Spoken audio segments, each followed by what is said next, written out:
efectos desta tremenda borrasca, Martiño, coa que hoxe inauguramos a primavera. Rocío Padín, atopaste cunha muller que foi das primeiras en chegar aí a esa escola que antes nos amosabas, onde voou o tellado. Padín, adiante.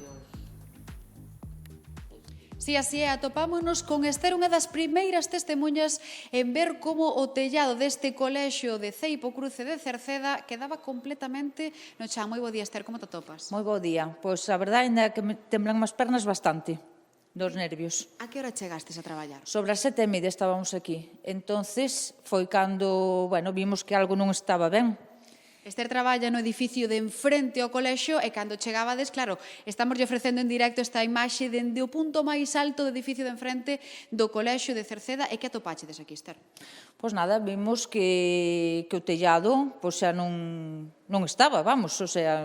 Están vostedes a ver o tellado desa primeira nave completamente no chan. Agora tamén chegan as precipitacións que nos ensucian un poquinho a imaxe. Non podemos abrir a ventá polas fortes rachas de vento que están a chegar aquí. E xa empezachedes a mobilizarvos, non? Sí, chamouse a bombeiros, Policía Local, Guardia Civil, Protección Civil, estaban todos avisados. De feito, desde o Concello tamén falaron ca directora para poder avisar de que non trouxeran os nenos ao cole, porque isto estaba, xa se ve.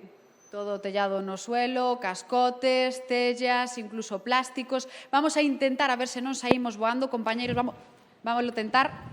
As fortes rachas de vento que estamos aquí a sufrir aínda son testemunha desta borrasca, Martiño, que está a deixar consecuencias en toda Galicia. Ester, nese momento xa se paralizaron as clases e os nenos se enviaron a casa, non? Sí, os nenos de feito xa non chegaron a vir ao colegio. De feito aquí temos o servicio dos Bos Días Cole e xa os nenos que iban a vir xa marcharon directamente para casa. Mandóselles un avalar aos pais para que vostedes entendan a comunicación que hai entre os pais e o centro educativo. Exactamente, para que xa non trouxeran os nenos ao colegio. E aí, pois, están a ver en directo na Televisión de Galicia no noso termómetro a imaxe de como quedou ese tellado deste colexio de Cerceda. Seguimos informando e repasando esos puntos que quedaron afectados en toda Galicia, compañeiros.